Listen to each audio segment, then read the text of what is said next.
Hi everybody, I'm Dr. Richard Stevenson and I am the Director of Education at Stevenson Dental Solutions. I'm also an Emeritus Professor of Clinical Dentistry at UCLA, and our teaching center is dedicated to about 80% hands-on courses. Today we are going to cover the ceramic veneer preparation on a mandibular tooth, and we're going to be utilizing burrs from the universal burr block that we've just developed and come out with. You can get this for a great discount by clicking on the link in the description. And this burr block is designed to basically take care of all of your restorative needs. The burr block also has a guide here which shows you which burr to use in which situation. So we're really happy with this. Today we're going to utilize just 3 burrs from this burr kit. And I want to talk to you about how we approach veneers. On the left you see a super veneer. This is a situation where maybe you have some wear or decay and you have to wrap around. On the right is a lingual wrap. I typically don't do these. I think it's probably much stronger to do just an incisal butt to keep that edge not so thin.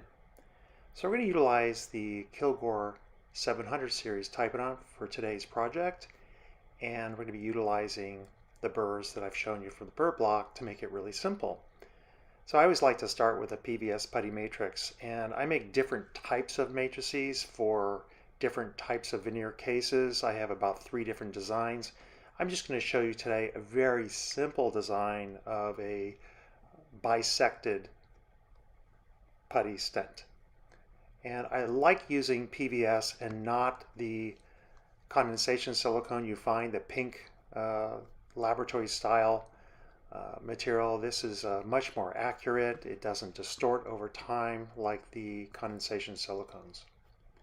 Now let's go ahead and trim this carefully so that it will fit in the patient's mouth. Now typically I'm going to be making this on the diagnostic wax up or the digital model that we'll fabricate through our digital smile design approach. Just go ahead and trim this so that you don't have a lot of excess material to get back into the mouth. I mean, that's the key, is remember that even though we're making this on a Typodont, this is going to have to fit into a patient's mouth. I think in this particular case, we're going to do just a simple bisection so we can utilize this from the side. This is an 837-012. Now, this burr is cylindrical. It's also 100 micron grit diamond, so it works pretty efficiently. And we're going to be reducing today just a little bit more than this diameter of this burr, which is 1.2. We're going to go all the way to 1.5. Now, if you needed additional incisal translucency, perhaps a patient required that kind of translucency, we would want to reduce perhaps even as much as 2 millimeters of reduction. So for the facial, we're going to be placing a few depth cuts utilizing the 878K012. This is a tapered diamond with a chamfer end to it, and this will actually work quite well for creating the margin design, the finish line at the gingival as well. On these veneers, you want to make sure that you only reduce the gingival about 0.3 millimeters, the middle facial about 0.5, and the incisal facial about 0.7. So you can have a gradual increase in the facial reduction. It's kind of nice to mark the depth cuts with a pencil, and I will do this in the mouth as well, so you can see where you've already reduced. So when you go to the reduction, you're not going to be over-reducing those areas that you've already reduced. Another approach, of course, is the technique I've taught in many other videos, using the plane reduction technique.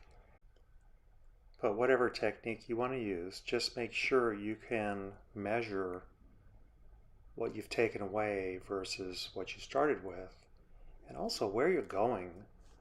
The whole idea of the stent is to show you how much tooth structure to remove based on where you want your final veneer to be located. I find it helpful when doing just a single veneer to utilize some kind of a protective matrix shim. I can use an instrument to create a little separation between the teeth and then insert a couple of your standard metal matrix bands, the type you would use for an amalgam restoration. And you can see that they'll provide you with adequate protection when you're removing these little peaks on the sides near the adjacent teeth.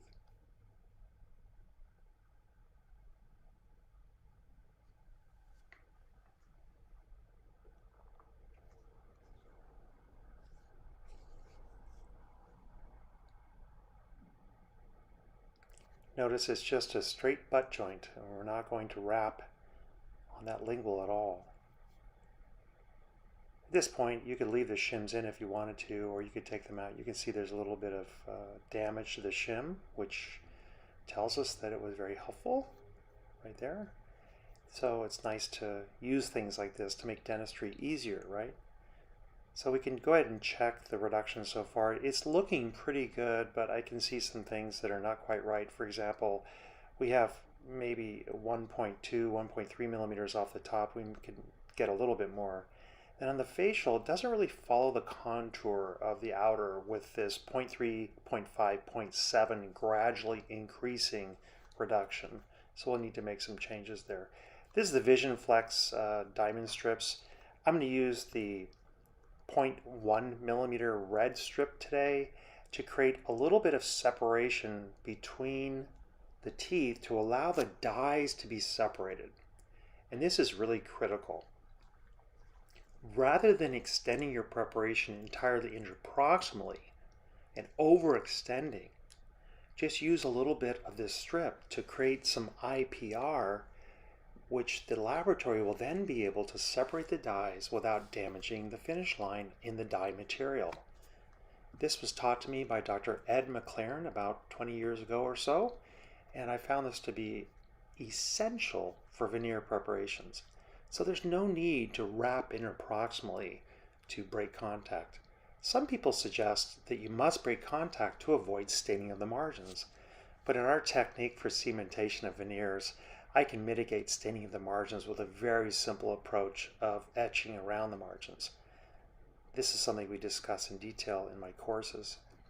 But here you can just see that we're creating just a little bit of removal of the tooth itself or the adjacent tooth and create just a sliver of space. And this will be closed with the final veneer. I also find it helpful to use the burr in a horizontal manner, just using the tip of the burr to create a little bit of bulk at the finish line. And bulk like this can help the technician greatly to avoid thin areas of ceramic. My go-to material is still feldspathic porcelain for veneers.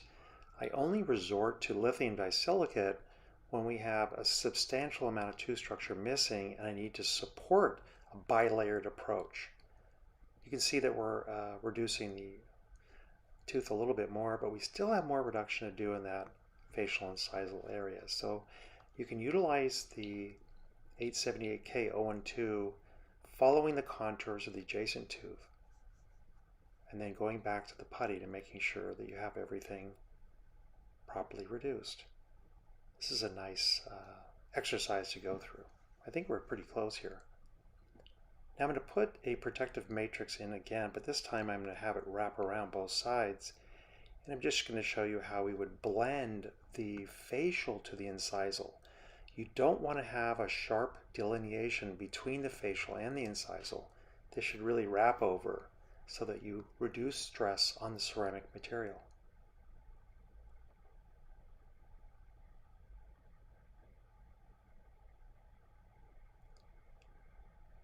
Further reducing this area between the facial and the incisal to ensure adequate strength in the final ceramic. Remember, do not bevel the lingual, leave it as a butt joint. I think it's quite helpful to use an electric handpiece and turn the speed down to perhaps as little as 5,000 RPM. If you don't have an electric, I would use your slow speed with a friction grip attachment.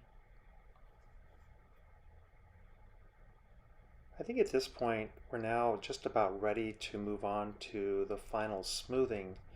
And I think it's really critical to smooth your preparations really well so that your technician can make a very smooth intaglio to your ceramic. The notion that you should leave a rough surface doesn't make a lot of sense because we're going to be acid etching and creating micromechanical retention. So smooth preparations are always appreciated by technicians. And so let's utilize the KS0F, which is a 30 micron grit diamond in a slow speed, just to blend all the little areas that may have been slightly irregular. So let's do one last verification with the putty matrix, make sure we're okay. I think it looks okay. And then of course we'd like to do smoothing. I'll use discs for this, but also the Jiffy Green works really well. I'm using right here more of a wheel shape. I also like utilizing the cup. So when you're finally finished, you should have a very smooth preparation and you should be ready for the impression. It's an unusual prep to do, being that it's a single veneer, but you occasionally will do them, and I think you can understand the approach that we took today to get the adequate amount of reduction with the incisal butt technique. Thanks everybody, take care.